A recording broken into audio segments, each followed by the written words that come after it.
Good afternoon. I know I'm in the middle of lunch. I apologize. And more importantly, I know that I'm in the way of the headliner of today for your luncheon speakers. So I will get out of the way quickly, Bailey. I'm really honored to be here with you today. The work that you're doing is critically important.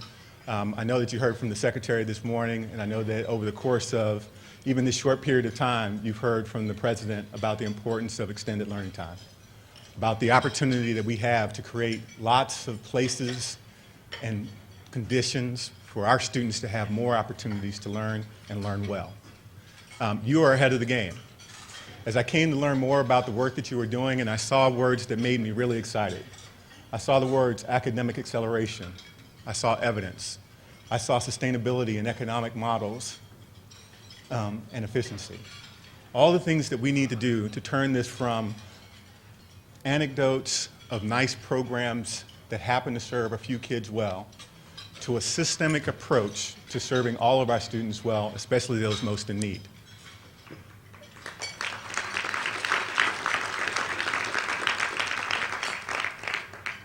The good news is that we have a president and a secretary that believe in this deeply. They believe in it. They've put legislation behind it before. They've invested in it before. And I think you can expect to see those things happen now. The first of these big investments is through ARRA, better known as the stimulus package. $100 billion is flowing into education as a result of that package, thanks to our president and Congress. Let me ask a question, though, today. How many people here know how much money of that stimulus is supposed to come in your state, by show of hands? If you know exactly how much money is supposed to come into your state for education from that $100 billion, please raise your hand. Okay. So can I ask a favor, please? Actually, I want you to say yes. Yes. Okay. Will you please find out how much money is supposed to come to your state for education from the stimulus package? And will you please make sure that people know how important it is that those dollars get to the students that they were intended for? That's really important, folks. The work that you do can be propelled by these dollars. But if they don't go to our students, they won't have the intended impact on outcomes that we're all seeking.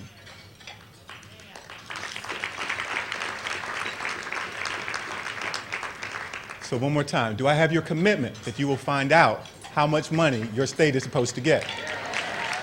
Okay. Do I also have your commitment that you will contact someone who's important and can make sure that those dollars get where they're supposed to go? Fantastic. Okay.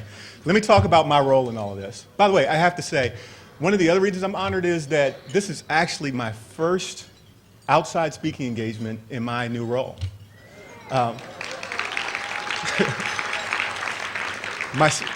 My second will be to a CEO group in DC, and I can bet this is a lot better and more fun group to be with.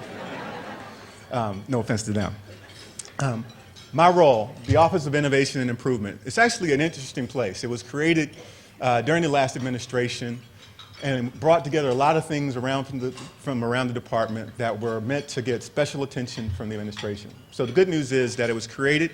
The good news is it has innovation in the title. And the good news is it's already a place where people know that important things are supposed to happen. The better news is now that there's a particular function that we're going to take on called this one special part of that $100 billion called the What Works in Innovation Fund. That fund is designed to help us take the things that we know from evidence, some of them to scale, and to drive innovation in other areas where we have still deep and lasting questions.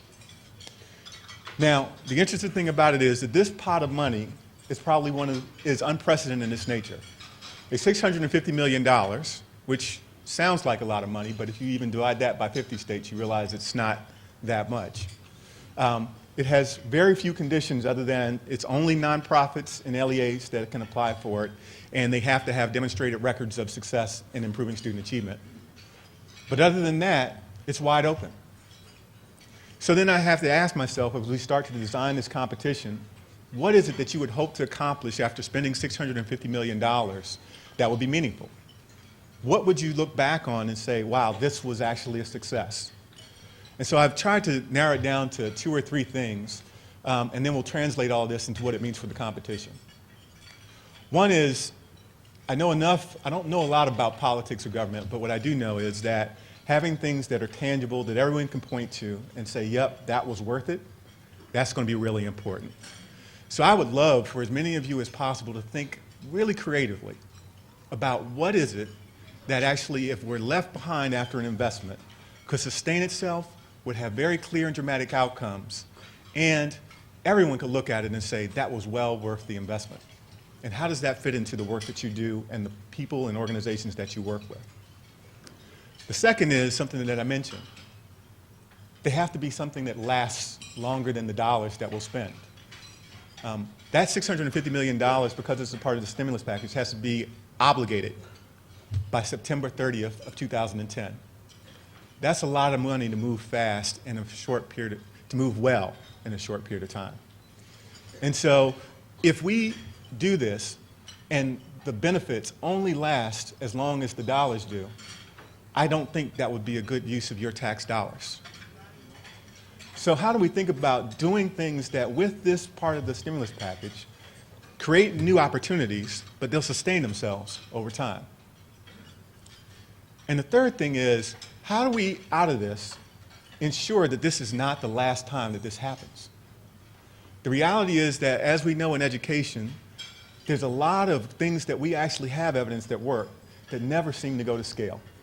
They never seem to go where they're supposed to go.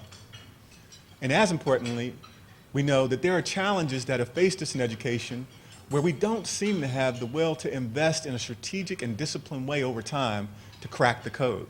The same problems remain the same problems year after year.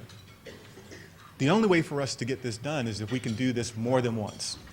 And so how do we actually create things that are so clearly beneficial to the long-term pace and quality of innovation and improvement that everyone believes we should do this again?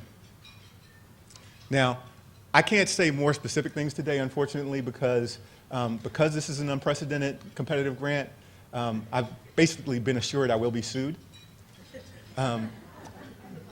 But what I can say is that you should keep your eyes open for the grant announcement, that the priorities that you hear articulated through the assurances that we've asked the states for in the stimulus package and in the words spoken by the Secretary and the President will show up as important priorities in this work.